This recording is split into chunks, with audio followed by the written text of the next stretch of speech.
देखते हैं electric field intensity. हम लोग इलेक्ट्रिक फील्ड के बारे में जान चुके हैं। इलेक्ट्रिक फील्ड होता क्या है? इलेक्ट्रिक फील्ड किसी चार्ज का वो एरिया ऑफ इन्फ्लुएंस है, वो एरिया ऑफ इन्फ्लुएंस है जहां तक चार्ज का इफेक्ट काम करता है। हम लोग एक पॉइंट चार्ज लिए, इस पॉइंट चार्ज का एरिया ऑफ इन्फ्लुएंस जहां तक होगा ये चार्ज का फील्ड हो गया। चार्ज के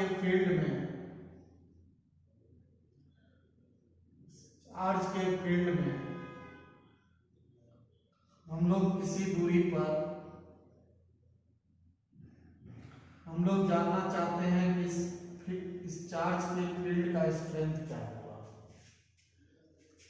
हम लोग देख रहे हैं कि प्लस क्यू चार्ज है, तो प्लस क्यू चार्ज का जो है इलेक्ट्रिक फील्ड का बाउंड्री यहां तक है। इस चार्ज के फील्ड का हम लोग स्ट्रेंथ किसी पॉइंट पर निकालना चाहते हैं। हम लोग P पॉइंट पर इस चार्ज के फील्ड का स्ट्रेंथ निकालना चाहते हैं, तो वो P पॉइंट पर चार्ज के फील्ड का स्ट्रेंथ क्या होगा। इसके लिए हम लोग को क्या करना पड़ेगा कि यहाँ पर एक टेस्ट चार्ज को रखना पड़ेगा। इसके P पॉइंट पर टेस्ट चार्ज को रखेंगे और टेस्ट चार्ज जितना फोर्स फील करेगा ये हम लोग निकालेंगे। हम लोग टेस्ट चार्ज कितना फोर्स फील करेगा ये निकालेंगे, तो यूनिट पॉजिटिव टेस्ट चार्ज जितना फोर्स फील करेगा उसको हम लोग कहेंगे इलेक्ट्रिक फील्ड इंटेंसिटी। तो test charge Q0 force feel कर रहा है, इसलिए यूनिट पॉजिटिव टेस्ट चार्ज जितना फोर्स फील करेगा वो हम लोग कहेंगे इलेक्ट्रिक फील्ड इंटेंसिटी। तो Q0 चार्ज जो है फोर्स फील कर रहा है, फोर्स F फील कर रहा है, इसीलिए यूनिट पॉजिटिव टेस्ट चार्ज कितना फोर्स फील करेगा। इसमें यूनिट पॉजिटिव टेस्ट चार्ज कितना फोर्स फील करेगा, जितना फोर्स फील करेगा C को हम लोग कहते हैं इलेक्ट्रिक फील्ड इंटेंसिटी। तो Q0 test charge force feel कर रहा है, तो यूनिट पॉजिटिव टेस्ट चार्ज जितना फोर्स फील करेगा C को हम लोग P पॉइंट का इलेक्ट्रिक फील्ड इंटेंसिटी कहेंगे। तो इलेक्ट्रिक फील्ड इंटेंसिटी कितना आ गया, इलेक्ट्रिक फील्ड इंटेंसिटी आ गया फोर्स बाय टेस्ट चार्ज। इसका मतलब यूनिट पॉजिटिव टेस्ट चार्ज जितना फोर्स फील करेगा, यूनिट पॉजिटिव टेस्ट चार्ज जितना फोर्स फील करेगा उसको हम लोग कहते हैं इलेक्ट्रिक फील्ड इंटेंसिटी। इसका यूनिट क्या होगा, इसका SI यूनिट क्या होगा, इसका SI यूनिट होगा न्यूटन पर कूलम।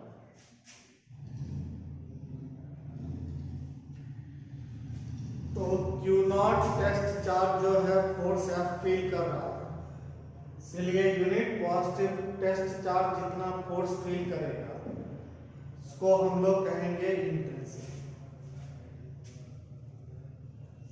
तो जब भी किसी चार्ज के फील्ड में चार्ज के फील्ड का स्ट्रेंथ जानना हो तो हम लोग उस पॉइंट पर क्या करेंगे, एक यूनिट पॉजिटिव टेस्ट चार्ज रख देंगे।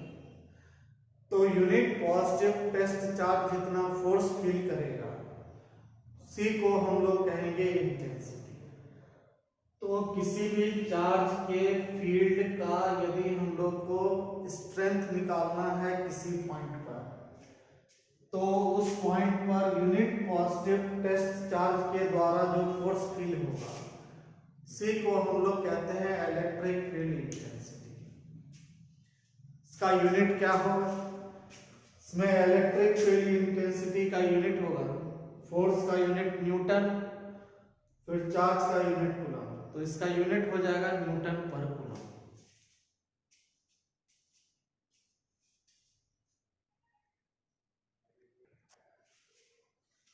हम लोग को इलेक्ट्रिक फील्ड इंटेंसिटी निकालना है पॉइंट चार्ज के कारण।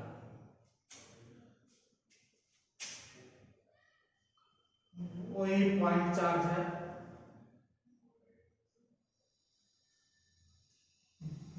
इस पॉइंट चार्ज के कारण सी पॉइंट पी पर हम लोग को निकालना है इलेक्ट्रिक फील्ड इंटेंसिटी। इसका पोजीशन वेक्टर है आर, इस पॉइंट का पोजीशन वेक्टर है आर। हम लोग को पी पॉइंट पर क्या निकालना है? हम लोग को पी पॉइंट पर निकालना है इलेक्ट्रिक फील्ड इंटेंसिटी। तो पॉइंट चार्ज के कारण हम लोग सबसे पहले टेस्ट चार्ज Q0 पर, हम लोग पॉइंट चार्ज के कारण टेस्ट चार्ज Q0 पर हम लोग पहले फोर्स निकालेंगे। फोर्स कितना लग रहा है? तो पॉइंट चार्ज के कारण Q0 टेस्ट चार्ज पर कितना फोर्स लग रहा है? तो यूनिट पॉजिटिव टेस्ट चार्ज पर कितना फोर्स लगेगा? तो यूनिट पॉजिटिव टेस्ट चार्ज पर कितना फोर्स लगेगा, इसको हम लोग कहेंगे electric field intensity point charge के कारण। तो फोर्स कितना लगा है? Q चार्ज के कारण Q0 पर फोर्स कितना लगा है? फोर्स बराबर होगा, फोर्स बराबर हो गया 1/4πε0 Q0 बाई आर स्क्वायर इसका इंटू आर गया। तो Q चार्ज के कारण Q0 पर टेस्ट चार्ज पर लगने वाला फोर्स का वैल्यू हो गया 1/4πε0 इसका Q1 Q0 by R square into R. तो यहाँ पर 1/4πε0 Q1 Q0 by R square magnitude है, साथ में आर कैप जो है डायरेक्शन है।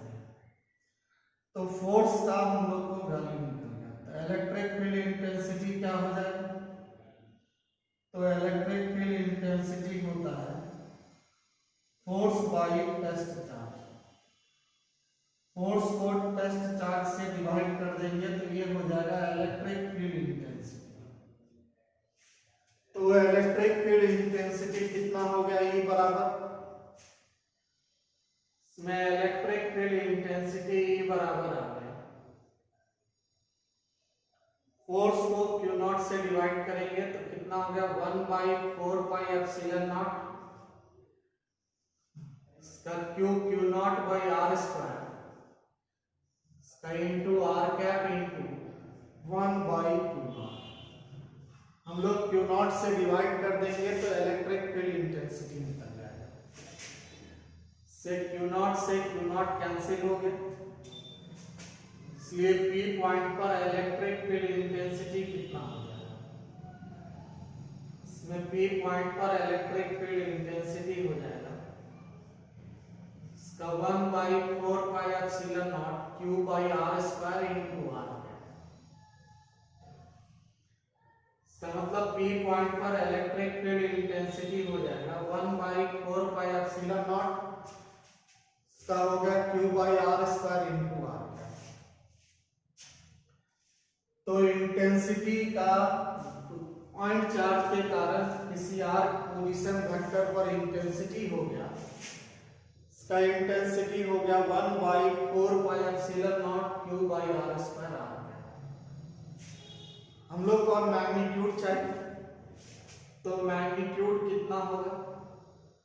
में इलेक्ट्रिक फील्ड इंटेंसिटी का मैग्नीट्यूड क्या होगा? तो मैग्नीट्यूड ऑफ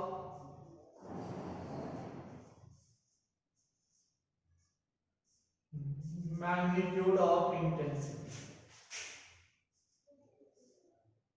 हम लोग को इंटेंसिटी का मैग्नीट्यूड चाहिए।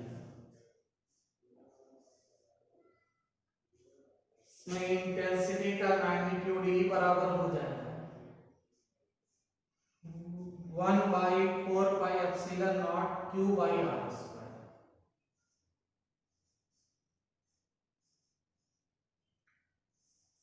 तो इलेक्ट्रिक फील्ड इंटेंसिटी हो गया 1/4πε0 Q/r²। तो किसी चार्ज के कारण सिर्फ टेस्ट चार्ज पर लगने वाला फोर्स निकल गया। तो यूनिट चार्ज पर कितना फोर्स लगेगा? तो यूनिट चार्ज पर F/Q0 लगेगा। हम लोग Q0 से डिवाइड कर दिए, से इंटेंसिटी जो है ये वेक्टर फॉर्म में आ गया। Electric field intensity point charge के कारण वेक्टर फॉर्म में आ गया। इसका हम लोग को मैग्नीट्यूड चाहिए। तो यहाँ आर कैप जो है ये डायरेक्शन बता रहा है, इसलिए 1/4πε0 Q/r² जो है ये मैग्नीट्यूड को बताएगा। तो electric field intensity point charge के कारण वेक्टर फॉर्म में हो गया 1/4πε0 Q/r² इंटू आर। लेकिन इसका मैग्नीट्यूड क्या होगा? इसका मैग्नीट्यूड होगा 1/4πε0 Q/r²।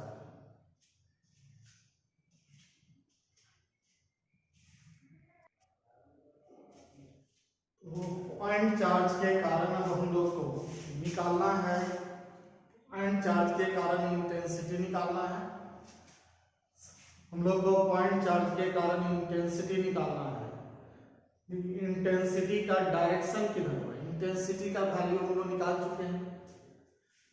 तो यदि पॉजिटिव पॉइंट चार्ज रहेगा और यहाँ per unit positive test charge रखेंगे, तो यूनिट पॉजिटिव टेस्ट चार्ज को ये पॉइंट चार्ज रिपेल करेगा। सिमिलरली नेगेटिव पॉइंट चार्ज होगा, तो नेगेटिव पॉइंट चार्ज के कारण किसी पॉइंट पर इंटेंसिटी निकालने के लिए हम लोग जब टेस्ट चार्ज रखेंगे तो टेस्ट चार्ज को ये अट्रैक्ट करेगा, तो टेस्ट चार्ज को ये क्या करेगा? अट्रैक्ट करेगा। इसलिए इंटेंसिटी जो होगा, इंटेंसिटी का डायरेक्शन टुवर्ड्स द चार्ज होगा। तो इलेक्ट्रिक फील्ड इंटेंसिटी जो है किसी पॉइंट पर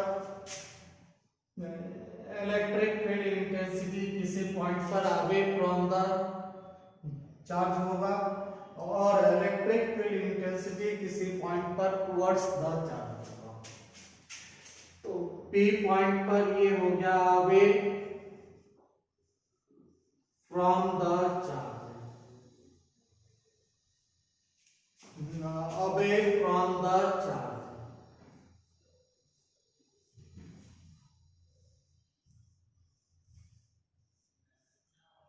सेकेंड, यदि नेगेटिव चार्ज होगा तब क्या होगा? नेगेटिव चार्ज होगा तो टुवर्ड्स द चार्ज,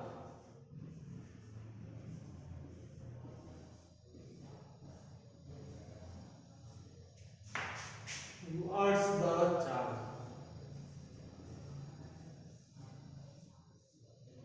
तो इलेक्ट्रिक फील्ड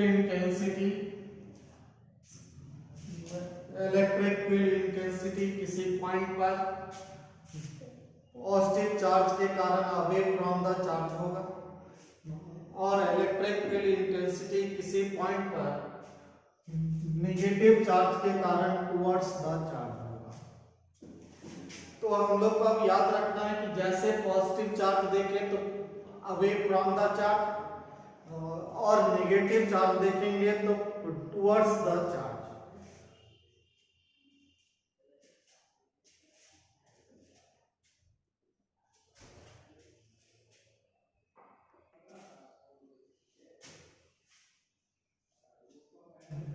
+2 कूलम चार्ज है, उसके कारण 10 सेंटीमीटर की दूरी पर इलेक्ट्रिक फील्ड इंटेंसिटी निकालना है। तो पॉइंट चार्ज के कारण 10 सेंटीमीटर पर इलेक्ट्रिक फील्ड इंटेंसिटी निकालना है। इसमें चार्ज का वैल्यू है +2 कूलम, यहां दिया हुआ है। इसमें चार्ज का वैल्यू है 2 कूलम।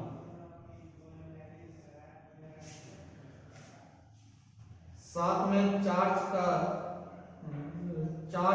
चार्ज से हम लोग को 10 सेंटीमीटर की दूरी पर हम लोग को इलेक्ट्रिक फील्ड इंटेंसिटी निकालना है। तो कितना हो जाएगा दूरी का वैल्यू? इसमें हो गया 10 × 10⁻⁻² मीटर। इसका मतलब R का वैल्यू हो गया 10⁻⁻1 मीटर। हम लोग को P पॉइंट पर इंटेंसिटी निकालना है, कितना होगा? तो P पॉइंट पर इंटेंसिटी पॉइंट चार्ज के कारण निकालना है। तो इंटेंसिटी बराबर, इसमें इंटेंसिटी बराबर हो गया, इंटेंसिटी बराबर 1/4πε0। इसका हो गया Q/R²। तो इंटेंसिटी हो गया 1/4πε0 Q/R²। इंटेंसिटी का वैल्यू क्या हो जाएगा? इंटेंसिटी का वैल्यू हो गया 9 × 10⁹। इसमें चार्ज का वैल्यू है 2, इसमें डिस्टेंस है 10⁻⁻1, इसका होल स्क्वायर। इसको लिखा जा सकता है इलेक्ट्रिक फील्ड इंटेंसिटी बराबर, इसका इलेक्ट्रिक फील्ड इंटेंसिटी बराबर हो गया 9 × इसका 9 को 2 से मल्टीप्लाई कर देंगे, हो गया 18। इसका 10⁻⁹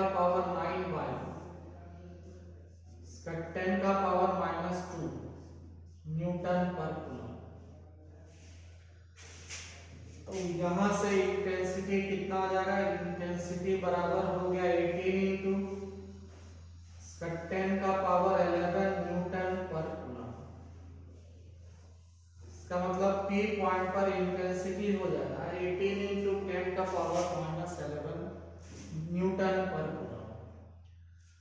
तो किसी भी पॉइंट चार्ज के कारण किसी दूरी पर इंटेंसिटी निकालना हो तो इंटेंसिटी का वैल्यू कितना होगा? फॉर्मूला होता है E बराबर 1/4πε0 Q/R²। इसमें Q का वैल्यू रख देना है, साथ में R का वैल्यू रख देना है। इसका डायरेक्शन किधर होगा? तो हम लोग जानते हैं पॉजिटिव चार्ज के कारण इंटेंसिटी का direction away from the charge. इसका मतलब इंटेंसिटी का जो डायरेक्शन होगा वो अवे फ्रॉम द चार्ज होगा। तो डायरेक्शन क्या आ गया? इसका डायरेक्शन हो जाएगा अवे फ्रॉम द चार्ज। इसका मतलब चार्ज से दूर, अवे फ्रॉम द चार्ज।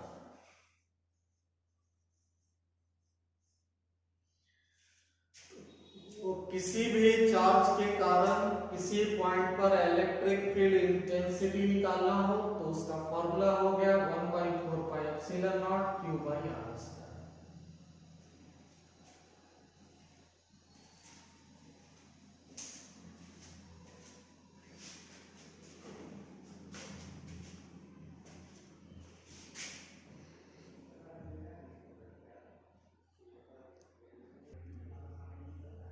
तो P पॉइंट पर हम लोग को इलेक्ट्रिक फील्ड इंटेंसिटी निकालना है। तो वो P पॉइंट पर इलेक्ट्रिक फील्ड इंटेंसिटी कैसे निकलेगा? इसमें चार्ज का वैल्यू दिया हुआ है -3 × इसका 10⁻⁻9 कूलम। इसमें चार्ज दिया हुआ है गिवन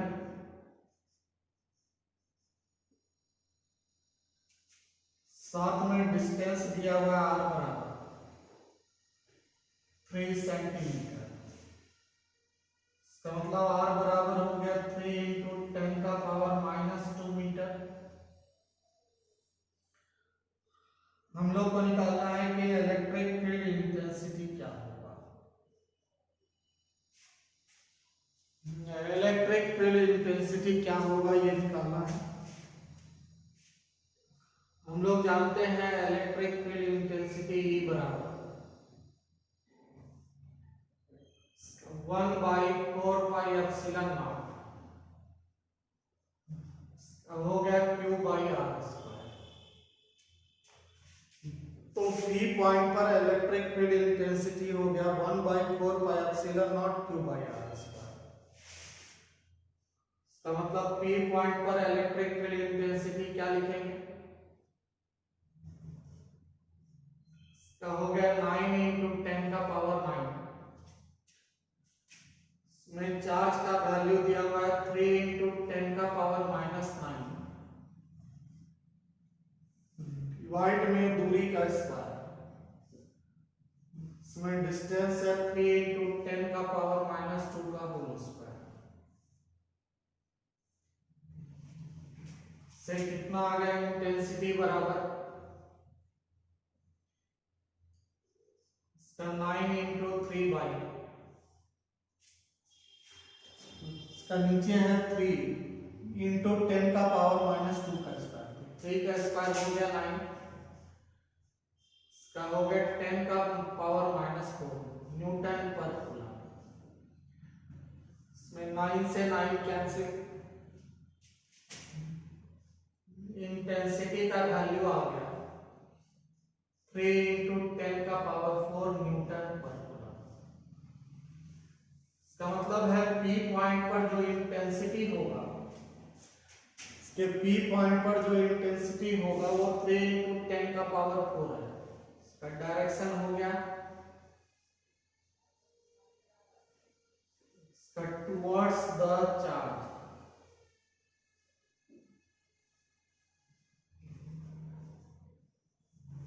इसका मतलब इंटेंसिटी होगा टुवर्ड्स द चार्ज।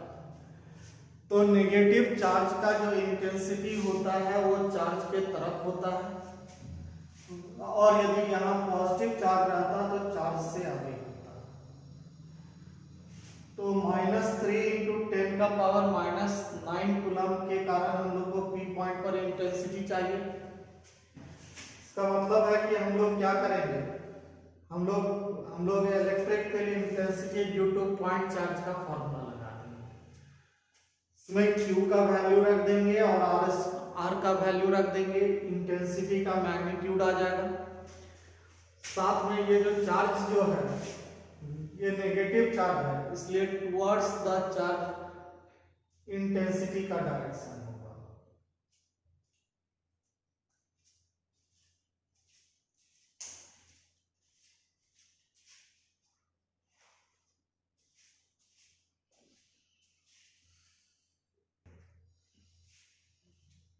हम लोग को इलेक्ट्रॉन पर फोर्स निकालना है। Calculate the force on electron at a point where the electric field is 4 into 10⁻⁴। हम लोग को निकालना है कि किसी इलेक्ट्रॉन पर इलेक्ट्रिक फील्ड का फोर्स क्या होगा। तो वो कोई इलेक्ट्रॉन है और ये इलेक्ट्रॉन इलेक्ट्रिक फील्ड में रखा गया है। तो इलेक्ट्रॉन यदि इलेक्ट्रिक फील्ड में रखा गया है, इसके ऊपर फोर्स कितना लगेगा। हम लोग जानते हैं फोर्स ऑन ये इलेक्ट्रिक फील्ड बराबर होता है,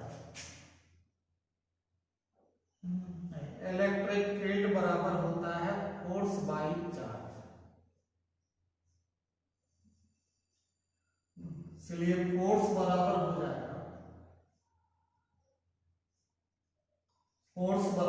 जाएगा चार्ज इंटू इलेक्ट्रिक फील्ड।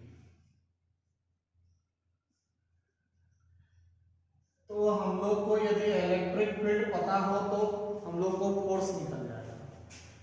तो पॉजिटिव चार्ज रहेगा तो उस पर इलेक्ट्रिक फील्ड के डायरेक्शन में फोर्स लगेगा। इसी तरह यदि नेगेटिव रहेगा, नेगेटिव चार्ज रहेगा तो इलेक्ट्रिक फील्ड के अपोजिट डायरेक्शन में लगेगा। तो चार्ज यदि यहाँ पॉजिटिव है और जो पॉजिटिव चार्ज है तो फोर्स का डायरेक्शन इलेक्ट्रिक फील्ड की तरफ हो गया। जब नेगेटिव चार्ज होगा तो फोर्स का डायरेक्शन इलेक्ट्रिक फील्ड के अपोजिट हो गया। सबसे पहले हम लोग फोर्स का वैल्यू निकाल लेते हैं। फोर्स का वैल्यू हो जाएगा Q इंटू ई। तो चार्ज ऑन इलेक्ट्रॉन गुना से फोर्स ऑन इलेक्ट्रॉन कितना निकल जाएगा? चार्ज ऑन इलेक्ट्रॉन है 1.6 इंटू 10 का power -19।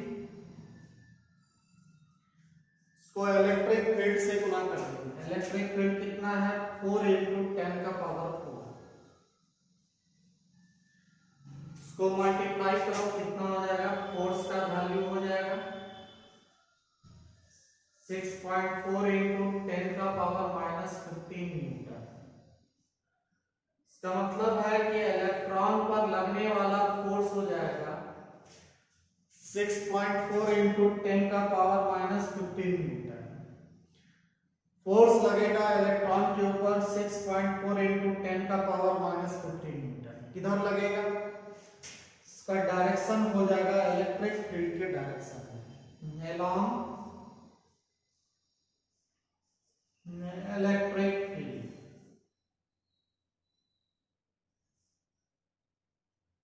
along electric field,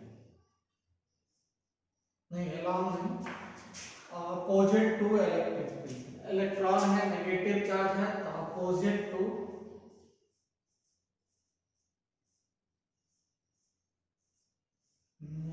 electric field. तो जब भी कोई पॉजिटिव चार्ज यदि इलेक्ट्रिक फील्ड में रहेगा तो पॉजिटिव चार्ज पर इलेक्ट्रिक फील्ड के डायरेक्शन में फोर्स लगेगा, और यदि नेगेटिव चार्ज रहेगा तो इलेक्ट्रिक फील्ड के अपोजिट डायरेक्शन में फोर्स लगेगा। तो इलेक्ट्रॉन है तो इस पर फोर्स किधर लगेगा? इलेक्ट्रिक फील्ड जिधर होगा उसके अपोजिट डायरेक्शन में इलेक्ट्रॉन पर फोर्स लगेगा। तो यदि इलेक्ट्रिक फील्ड ऊपर की तरफ है तो इलेक्ट्रॉन पर फोर्स नीचे की तरफ लगेगा, और यदि इलेक्ट्रिक फील्ड नीचे की तरफ है तो इलेक्ट्रॉन पर फोर्स ऊपर की तरफ लगेगा। और इलेक्ट्रिक फील्ड यदि राइट साइड है तो इलेक्ट्रॉन पर फोर्स लेफ्ट साइड लगेगा, और यदि इलेक्ट्रिक फील्ड लेफ्ट साइड है तो इलेक्ट्रॉन पर फोर्स राइट साइड लगेगा। यही यदि इलेक्ट्रॉन की जगह पर प्रोटॉन हो जाता तो प्रोटॉन पर भी चार्ज सेम होता है, फोर्स का वैल्यू सेम आता, सिर्फ क्या चेंज होता है? प्रोटॉन पर लगने वाला फोर्स का डायरेक्शन इलेक्ट्रिक फील्ड के तरफ होता। तो यदि इलेक्ट्रिक फील्ड ऊपर होता तो फोर्स ऊपर लगता, यदि इलेक्ट्रिक फील्ड नीचे रहता तो प्रोटॉन को इलेक्ट्रिक फील्ड में रखते तो नीचे फोर्स लगता। यदि इलेक्ट्रिक फील्ड लेफ्ट साइड होता तो प्रोटॉन पर फोर्स लेफ्ट साइड लगता। यदि इलेक्ट्रिक फील्ड राइट साइड होता तो इलेक्ट्रॉन पर फोर्स जो है राइट साइड लगता।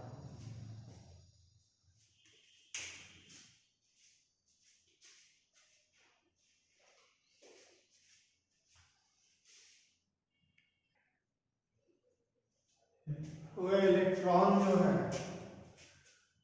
सी इलेक्ट्रिक फील्ड के अंदर इंटर कर रहा है in the direction of electric field. Electric field के डायरेक्शन में इलेक्ट्रॉन इंटर कर रहा है। इसमें कहता है कि उसका वेलोसिटी इंक्रीज करेगा, डिक्रीज करेगा, क्या होगा? उसका वेलोसिटी इंक्रीज करेगा, डिक्रीज करेगा, क्या होगा हम लोग को जानना है। तो इलेक्ट्रॉन पर क्योंकि नेगेटिव चार्ज है और नेगेटिव चार्ज पर इलेक्ट्रिक फील्ड अपने अपोजिट डायरेक्शन में फोर्स लगाता है। इसका मतलब है कि इस इलेक्ट्रॉन के ऊपर जो फोर्स लगेगा, फोर्स का डायरेक्शन हो जाएगा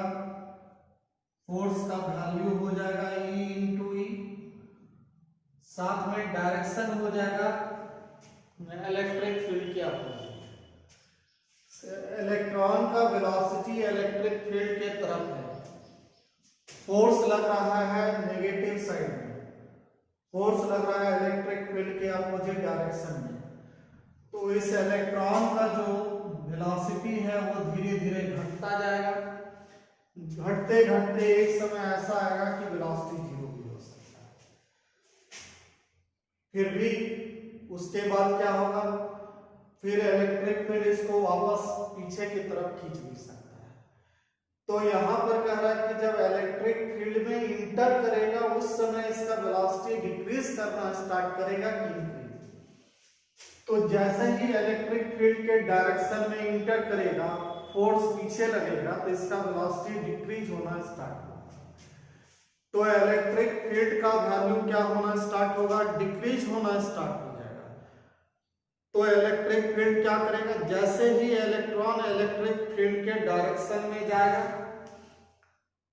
इलेक्ट्रिक फील्ड उसके उल्टा डायरेक्शन में फोर्स लगाएगा, तो चार्ज इलेक्ट्रॉन का वेलोसिटी धीरे धीरे डिक्रीज करना स्टार्ट होगा। तो इलेक्ट्रॉन जाना चाह रहा है राइट साइड में, इलेक्ट्रिक फील्ड का डायरेक्शन है राइट साइड, फोर्स लगेगा इलेक्ट्रिक फील्ड के उल्टा, तो धीरे धीरे इसका वेलोसिटी घटना स्टार्ट हो जाएगा। सी इलेक्ट्रॉन के जगह पर यदि प्रोटॉन रहता और प्रोटॉन को यदि हम लोग वेलोसिटी देते तो इलेक्ट्रिक फील्ड के डायरेक्शन में वेलोसिटी देते तो प्रोटॉन का वेलोसिटी क्या होता, धीरे धीरे बढ़ता, क्योंकि प्रोटॉन एक पॉजिटिव चार्ज है और पॉजिटिव चार्ज पर इलेक्ट्रिक फील्ड जो है फोर्स उसी डायरेक्शन में लगाता है जिस डायरेक्शन में इलेक्ट्रिक फील्ड होता है।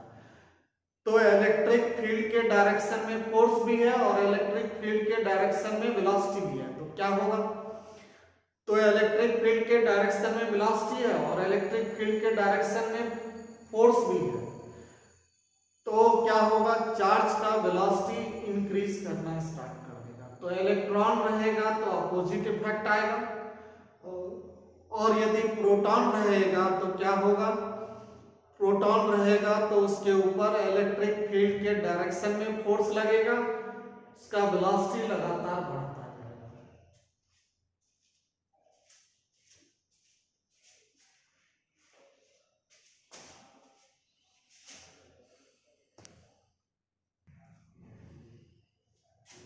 कोई चार्ज पार्टिकल Q है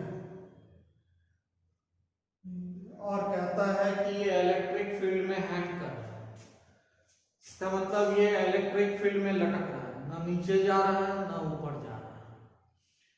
हम लोग जानते हैं किसी भी बॉडी का वेट जो है वो नीचे काम करता है, तो किसी भी बॉडी का वेट नीचे काम करेगा, इसका मतलब है कि ये बॉडी है, ये पार्टिकल है, इसका वेट mg नीचे काम कर रहा है। इसको लटकने के लिए इस पर फोर्स, दूसरा फोर्स ऊपर लगना चाहिए। इसका मतलब है कि इस चार्ज पर फोर्स जो लगेगा वो ऊपर की तरफ लगना चाहिए। तो इलेक्ट्रिक फील्ड का फोर्स ऊपर लगने के लिए यदि ये पॉजिटिव चार्ज है तो इलेक्ट्रिक फील्ड को ऊपर होना पड़ेगा। तो जब इलेक्ट्रिक फील्ड ऊपर होगा तो चार्ज पर फोर्स ऊपर लगेगा, और चार्ज पर फोर्स ऊपर लगेगा तो ये चार्ज पार्टिकल इक्विलिब्रियम में रहेगा। तो इक्विलिब्रियम के लिए, फॉर इक्विलिब्रियम चार्ज पार्टिकल के इक्विलिब्रियम के लिए क्या लिखेंगे, Q इंटू ई बराबर mg।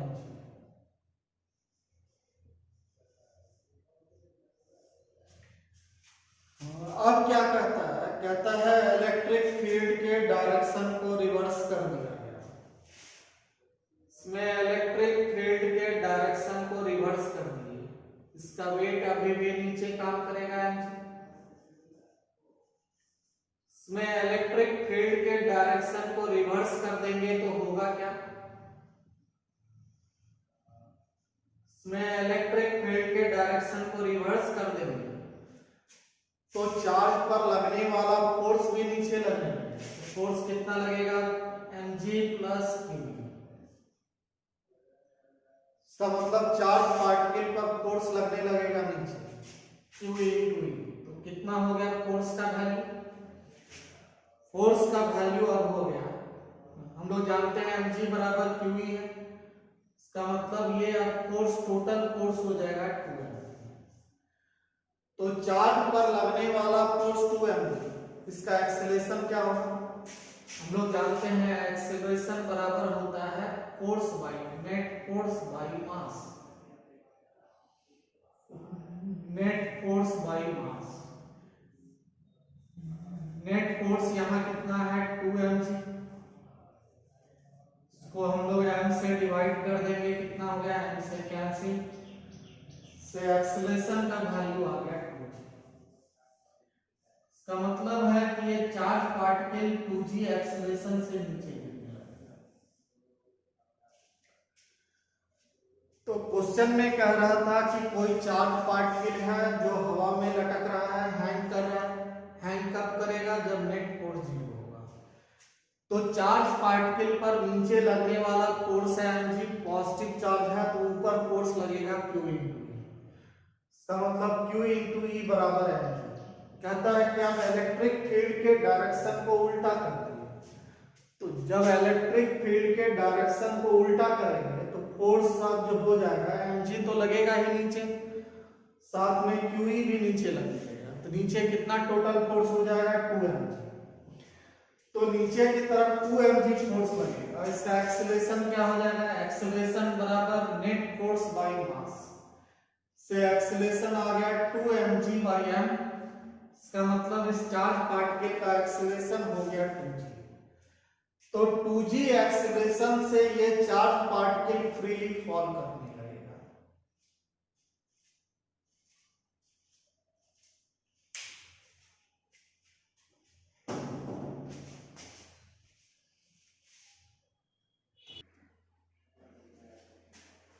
तो एक इलेक्ट्रॉन है, वो इलेक्ट्रिक फील्ड के अलॉन्ग इंटर कर रहा है 90 डिग्री पर।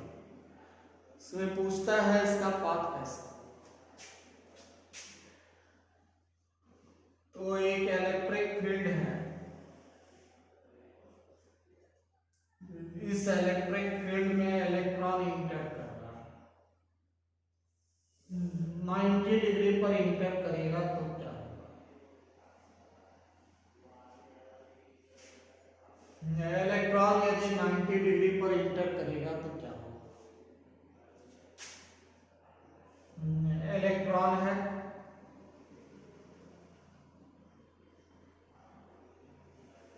नाइन्टी डिग्री पर इंटर कर रहा है,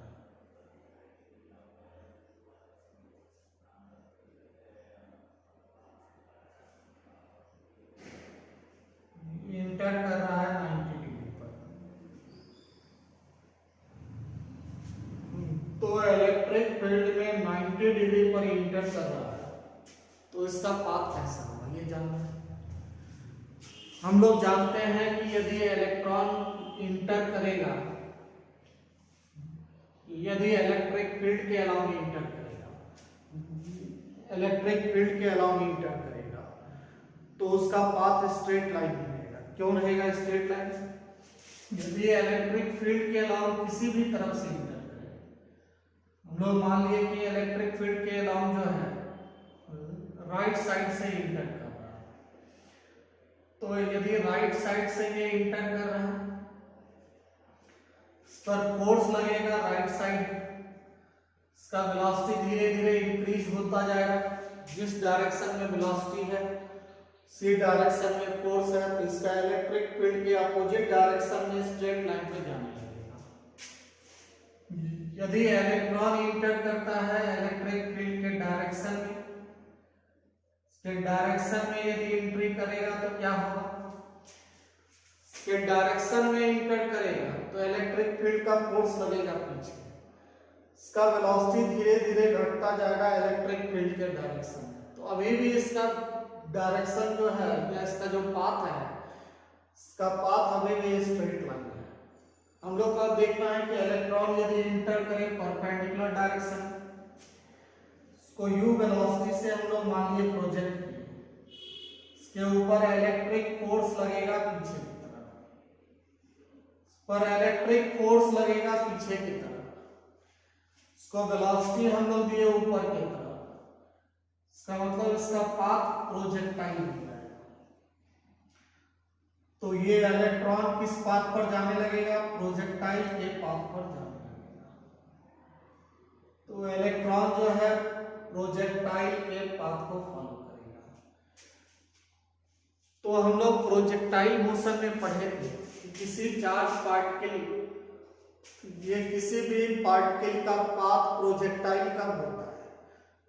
जब चार्ज पार्टिकल के वेलोसिटी, जब चार्ज पार्टिकल का वेलोसिटी और उसका एक्सीलरेशन या फोर्स के बीच का एंगल जब 0 डिग्री या 180 डिग्री छोड़ करके कुछ भी होगा तो वो प्रोजेक्टाइल के पाथ पर जाता है। तो जैसे ही हम लोग 90 डिग्री पर इसको प्रोजेक्ट किए तो अपनी वेलोसिटी के कारण ये ऊपर जाना चाहे, फोर्स लगेगा पीछे की तरफ, फोर्स पीछे लगेगा तो इसके पीछे की तरफ इसका वेलोसिटी बढ़ता जाएगा। तो पार्टिकल के पास दो वेलोसिटी आ गया। इसका मतलब है कि पार्टिकल के पास दो वेलोसिटी आ गया। तो एक वेलोसिटी के कारण ऊपर जाएगा, दूसरे वेलोसिटी के कारण पीछे जाएगा, किंतु दूसरा जो वेलोसिटी है वो लगातार बढ़ता है। तो जैसे ही ये लगातार बढ़ेगा, इसका मतलब है कि ये x के डायरेक्शन में वेलोसिटी लगातार बढ़ेगा और y के डायरेक्शन में फिक्स रहेगा। तो इसका पाथ कैसा हो जाएगा? इसका पाथ प्रोजेक्टाइल होगा। इसको समझना है। शुरू में पार्टिकल यहाँ है, इसका वेलोसिटी y की तरफ है। जैसे ही ये थोड़ा सा ऊपर गया, इसका ये y का वेलोसिटी यही है, इसका x का डायरेक्शन में वेलोसिटी बढ़ेगा। इसका मतलब है इसका पाथ, इसका मोशन का डायरेक्शन इस तरफ होगा। फिर थोड़ा सा ऊपर गया, इसका थोड़ा ऊपर जाएगा तो क्या होगा? थोड़ा ऊपर जाएगा तो इसका x का डायरेक्शन का वेलोसिटी और बढ़ेगा, इसका y का डायरेक्शन का वेलोसिटी और बढ़ेगा। तो इसका जो वेलोसिटी का रिजल्टेंट है, इसका जो रिजल्टेंट वेलोसिटी है ये और झुक जाएगा। इसका मतलब है धीरे धीरे जो रिजल्टेंट वेलोसिटी है वो x के तरफ लगातार झुकता जाएगा। तो लगातार झुकता जाएगा तो इसका मतलब पाथ कैसा होता जाएगा? इसका पाथ जो है पैराबोलिक होता जाएगा। तो चार्ज पार्टिकल किस पर जाने लगेगा? धीरे धीरे प्रोजेक्टाइल के पाथ पर जाने लगेगा। और यदि ये इलेक्ट्रिक फील्ड यदि बहुत लार्ज डिस्टेंस तक फैला हुआ है तो धीरे धीरे हम लोग देख रहे हैं कि जो रिजल्टेंट वेलोसिटी है वो x के तरफ झुकता जा रहा है। तो एक समय ऐसा आएगा कि ये झुकते झुकते इसका डायरेक्शन जो है x के अपोजिट डायरेक्शन में हो जाएगा और ये चार्ज पार्टिकल x के नेगेटिव डायरेक्शन में मूव करने लगेगा। तो यहाँ पर पूछ रहा है कि जैसे ही 90 डिग्री पर यदि इसको प्रोजेक्ट करेंगे तब इसका पाथ कैसा होगा? तो 90 डिग्री पर प्रोजेक्ट करेंगे तो इसका पाथ पैराबोलिक होगा कि लॉन्ग, यदि इलेक्ट्रिक फील्ड यदि लार्ज रीजन तक यदि हो तो धीरे धीरे क्या होगा? ये धीरे धीरे क्या होगा? चार्ज पार्टिकल का वेलोसिटी का डायरेक्शन चेंज हो करके धीरे धीरे इसका चार्ज पार्टिकल का रिजल्टेंट वेलोसिटी का डायरेक्शन चेंज हो करके x के डायरेक्शन में हो जाएगा।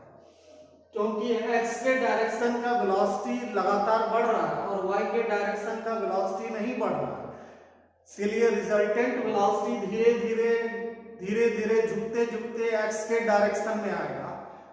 और जब ये x के डायरेक्शन में आ जाएगा तो चार्ज पार्टिकल फिर पीछे की तरफ जाने लगेगा। तो लॉन्ग टाइम के बाद, यदि लॉन्ग टाइम के बाद पार्टिकल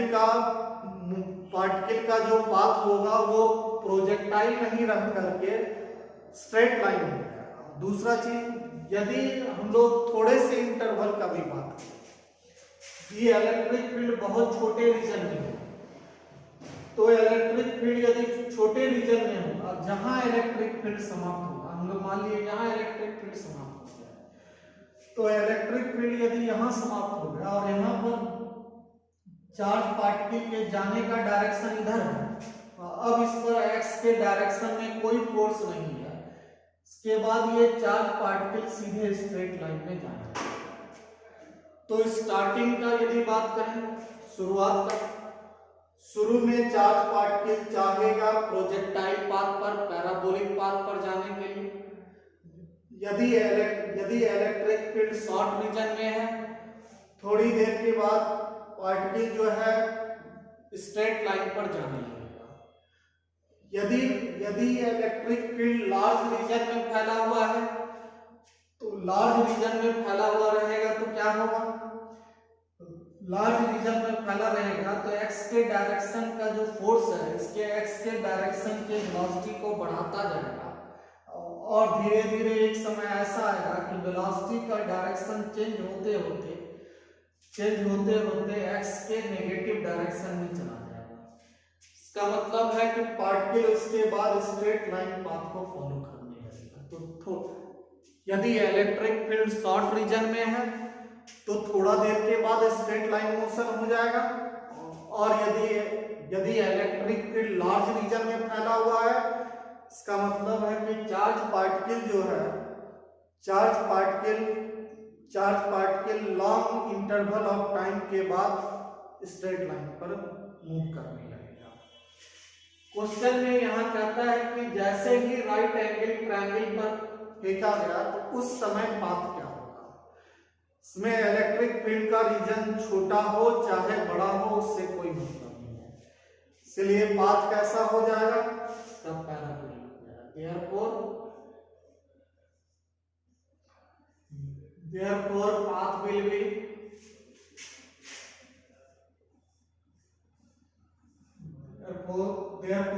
will be parabolic।